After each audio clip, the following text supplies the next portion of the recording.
Assalamualaikum. My name is Mohd Rusydi bin Ismail. And my matric number is 203099. Today I'm making this video for answering the final exam Urban Ecology FHM4207.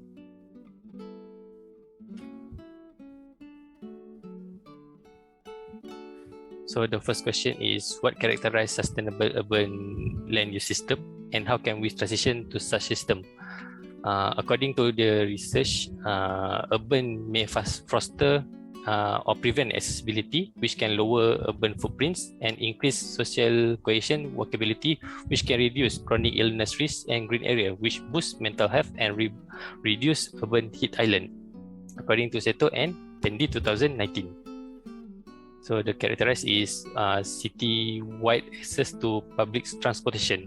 An efficient public transportation system is one of the most effective strategies employed by a sustainable city to combat issues such as cohesion and rising carbon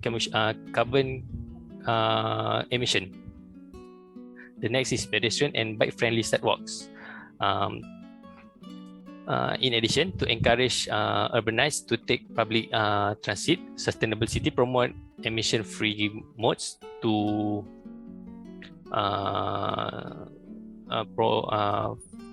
emission-free modes of transportation, such as walking and cycling. Bike pathways throughout the city provide cyclists with a designated lane to make them feel safer. The next is electric car charging station. To incentivize people to purchase electric car over the less eco-friendly counterparts, sustainable city offer electric car charging stations that are conveniently located throughout the city. Since the ultimate goal of many urban planners to make eliminated car emission entirely, many sustainable city offer various initiatives for electric car owners. The next is renewable energy. One of the biggest indicators of sustainable city is their effort to switch to clean energy. Next is green building. 30% of world greenhouse gases emission come from the building.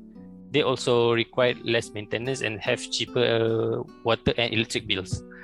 This cost benefit, along with additional tax effective, have allowed green building construction to become widespread without the use of governmental mandates. The next is accessible public resource. Sustainable cities also help residents achieve their sustainability in their own lives by providing opportunities and access resource. Next is public green space. Green space should have a high priority for sustainable city, as these areas solve a number of challenges at once. So how can we transition to such system? So based on the literature review that I have read, it is very important to Malaysia promote the government take lead measure to driven energy efficient.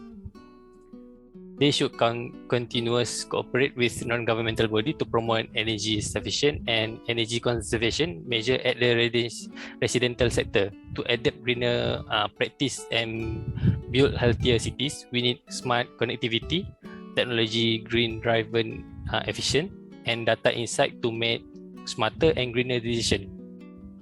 The national urbanization policy should aim to ensure that urban centers should be able to play optimal role as the engine of national economic public, providing a high quality of life through a systematic and planned urbanization process. So for the next question, what to extend to the effect of anthropogenic climate change affect green area? So anthropogenic climate change is the overall sea level rise, temperature rise, melting ice sheet, and glacier, increase extreme events such as hurricane getting stronger, and ocean acidification. Warming temperature generally increase the length of the growing season. Climate change will likely increase the risk of drought in some area and risk of increasing of the risk of drought in some area and the risk of extreme precipitation and flooding in others. Climate change will likely increase the risk of drought in some area, in the risk extreme precipitation, flooding in the others. Increased temperature alter the timing of snowmelt, affecting seasonal availability of water. Although many trees are resilient to some degree of drought, increase in temperature could make future drought more damaging than those experienced in the past. Carbon dioxide is required for photosynthesis, the process by which green plants use sunlight to grow, give efficient water and nutrient, increase in the atmospheric CO2, carbon dioxide, may enable tree to more productive, which can change the distribution of the tree species. Growth will be high in nutrient-rich soil with no water limitation, and will decrease the decreasing fertility and water supply. Last question, how can landscape heterogeneity within and between green area as well as human influence affect sustainable urban land use system? So according to Chen et al. 2016, the change of urban landscape and environment associated with urbanization in cities and surrounding area have been one of the major drivers to the change of ecology processes, biodiversity, other function, and the resident. Green area in urban area that are designed and managed to deliver a wide range of ecosystem service. Urban area are also highly heterogeneous in terms of variety of public institution and private land owner. Green area and other nature-based solution of other innovative approach to increase the quality of urban setting, enhance local resilience, and promote sustainable lifestyle. So there are 6 components of this approach can help to ensure that.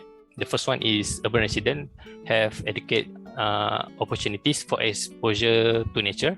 The second one is urban diversity is maintained and protected. Next is environmental hazards such as pollution and noise are reduced. Next one is the impact of extreme weather events such as heat wave, extreme rainfall, or flooding mitigate. The fifth one is the quality of urban living is enhanced, and the last one is the health of well-being of residents is improved. The large variation in land use and green space offer potential of green infrastructure planning to support and even increase biodiversity to fulfill various environmental functions and to meet specific human demands. And this is my reference list, and that's all from me. Thank you.